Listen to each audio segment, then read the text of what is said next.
Ang init! Ang init pero ang saya. Parang bata pa tong hotdog na to. Parang 15 years old pa lang siya. It's the overview of Cloud9. Ang ganda oh. Wala masyadong tao. Ang cute ng dog. May kilay siya. Yan.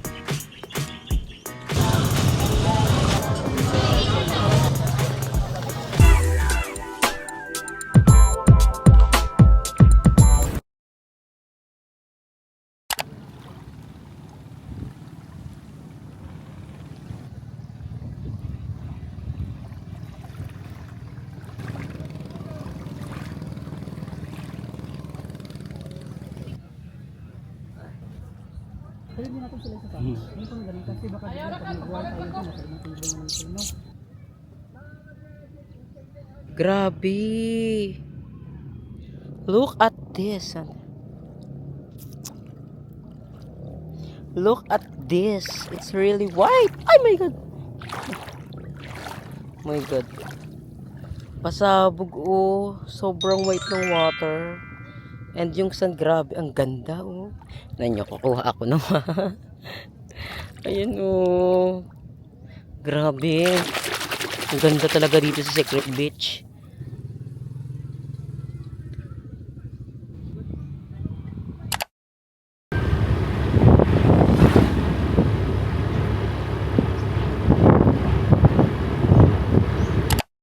Tignan nyo yung aking nose. Namula. Ang OA. Maling-mali. Kaya dapat paglalabas kayo, pupunta kayo sa labas, pagpapaaraw, please always wear sunscreen. Kasi wala, pakuportable si mama na parang gusto ko maging maitim, maging morena. Pero hindi ka magsa-sunscreen? No, no. Ang hapdi nandito ko, pay ko yung Gore-Tex ko, namula na siya. Charot. Grabe, ang pula. Parang hindi na to tama. Ang pula. Magsa-sunscreen na dapat lagi paglalabas ha. Mawawala to. Tiwala lang sa tamang panahon. Si Puritas wala. Nasa taas siya. Nag-e-edit. Ako dito sa kwarto dahil init na ito ako sa labas. Kanina umulan. Ngayon maaraw. Kaya rin pala hindi ako nag-sunscreen kasi maulan. So hindi kayo expect na after ng ulan, sobra yung init. Kaya lagi kayo mag-sunscreen. Ang pula ng ilong ko. Parang yung cortex ko nasunog. Sarap na. Walang ganang. Pula oh. Ang OA. Dito normal.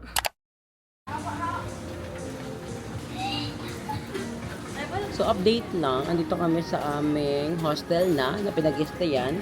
Dito sa may Raksak Inn. And ito yung view. Maulan ngayon. Grabe. Dito pa pala siya nahalo. Umorder ako ng coffee na hazelnut.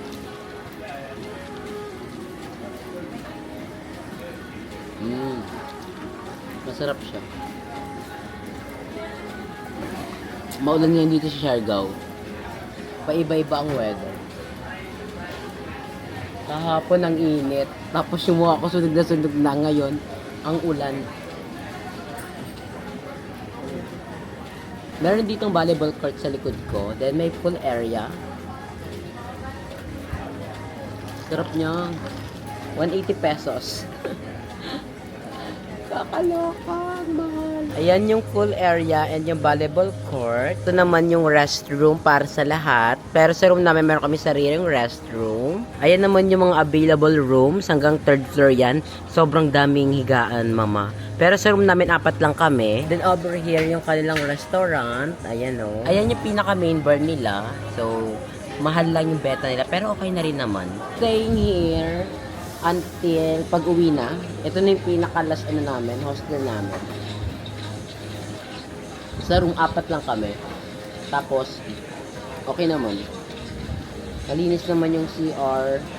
Kaso lang yung aircon, mahina. Pero okay na rin naman siya. Wala kami pinaka-main plan ngayon. Pero, isa sa mga pinaplan namin is island hopping. Ngayon lang kita nakita dito, mama. Oh yeah. First day mo? Yes. Where are you from? Manila po. Saan sa Manila? Sa may malapit sa airport, Santo Niño. Paranaque. Paranaque? Yes. Sa Manila. Yes. Manila din ako. Saan po sa Manila? Makati. Matagal na to kayo dito? Ano, bago lang. Bago na. 8 months pa lang. Dito ka talaga for work po? Okay. 1 month lang yung ano ko dito eh, contract. Contract, naging 8 months. Ano po ba dito? Curious ako, yung sahod, yung ano po ba, yung wage dito per parang Manila din or provincial rate? Provincial rate. Totoo ba? Pero iba yung salary ng galing iba sa... Iba salary. Pag alam nilang galing Manila, iba Hindi yung... naman. Kasi pinadala kami dito talaga sa company yung ipadala. Bago na po ba itong raksak? Ano pala, wala pang mag 1 year. Okay.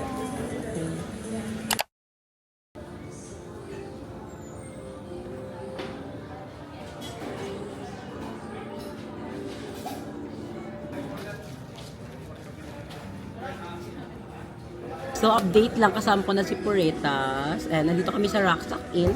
So, na rin sa kanyang channel yung hostel tour niya. In all fairness, nagustuhan mo na. Kasi first time mo. Yes. Nagustuhan niya naman. First lang awkward, pero ngayon okay. Okay na siya. May dalawang kasama sa room, lalaki. Kaso parang ang lingwahe nila Russian kasi hindi English eh.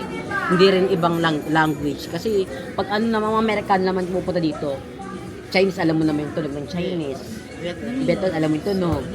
Ayan. Pero ano parang ano siya, parang Russian. Kasi pag ano yung Spanish, ano yung dami yung dos, tres. Pero Russian yung kasama namin. Mabait naman in all fairness. Tapos may kasamang CR din, taihan. Ano ba ang ibig sabihin taihan? Ano yung ibig sabihin taihan? Yeah? Oo. Hindi, ano di ba? Bathroom. Shower room. At Ano saka isa? Ano yung ibig sabihin taihan? Comfort room. Comfort room. Tapos merong, ano yung sa brasya, nilambusan. Basta, yung anong part ng CR meron kami doon. Pero meron din namang CR etong gilid. Panorin yun sa channel ni Puritas kasi andun lahat. Ang ganda ng wide lens talaga. Oh, fresh oh. Pero sunod na si Puritas, look at his face. Pak, pulang-pula. Ako hindi na masyado. Pak, pasabog. Thank you, Puritas. Pak. Hindi makatulog eh. Sakit sa ulo eh. Ano niya siya? Happy birthday, ano sa kayo? April 28 ako. Kaya nga. Bago kasi si John, bigla nag-post, hindi nagbabasa kasi sa post ko. In-upload niya yung kagaguhan natin, lahat ng video sa akin, puro sa kaya nga, puro sa Post ko yung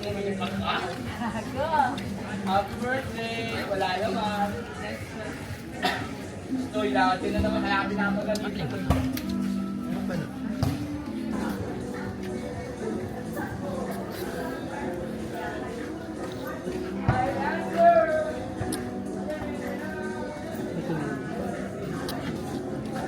Masyadong madumi. Sobrang tamis sa asim. Kasi mas palat.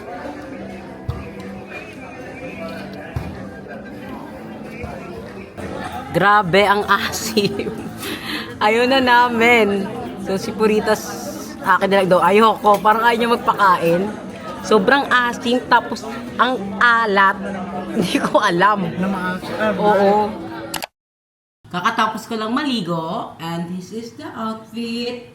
Ito yung natin, pang labas.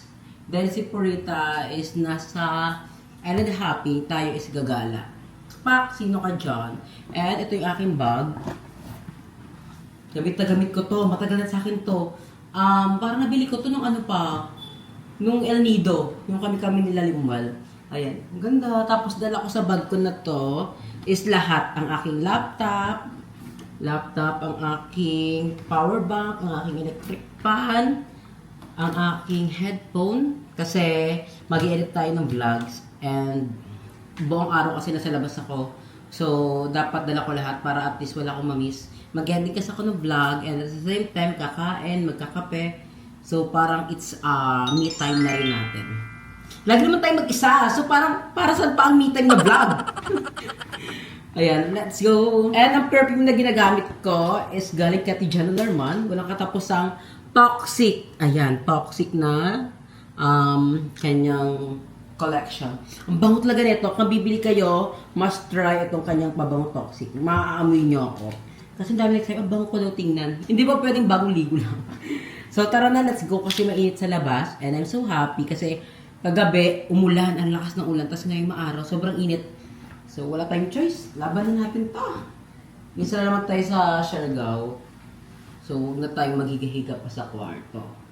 Ang oras na pala is 1:59 ng afternoon. So, pil ko ano. Double check ko lang yung i-turn up ko lang yung ilaw. Ay, wag mo. Para isipin may tao sa loob.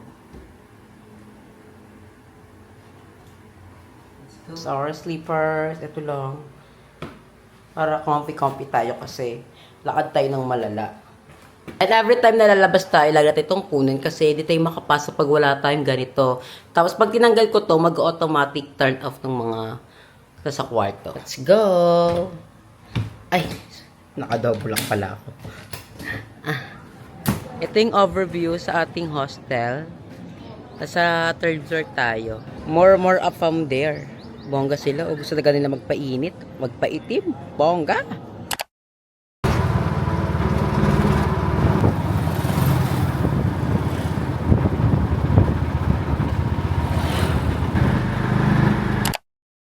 So this is our food. Plain rice, meatball, and spicy eggplant. Let's eat.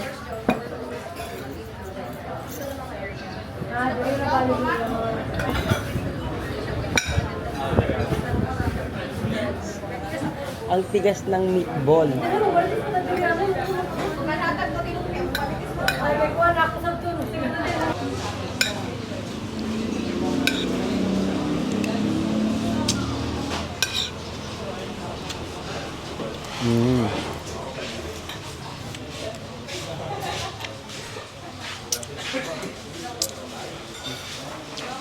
Let's try naman itong spicy eggplant.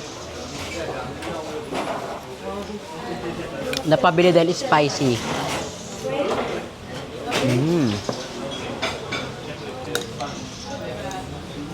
Masarap pa.